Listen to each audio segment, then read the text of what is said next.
Probably the most famous one is the cold water exposure, which revs up dopamine because we don't want to do it, the body goes into shock, so you have all these survival hormones all over you.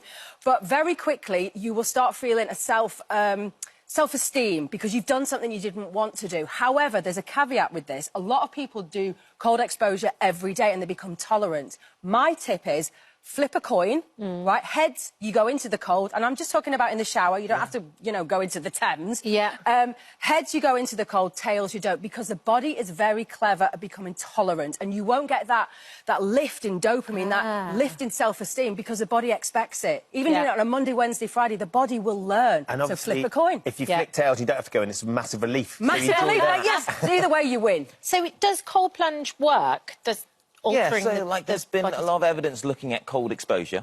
And we know that the body goes through physiological changes where it releases proteins, which help to dampen down inflammation when it's either in extremes of cold or hot, and that's why you see sauna being used. In terms of seeing, like, significant benefits from cold water exposure, there are some.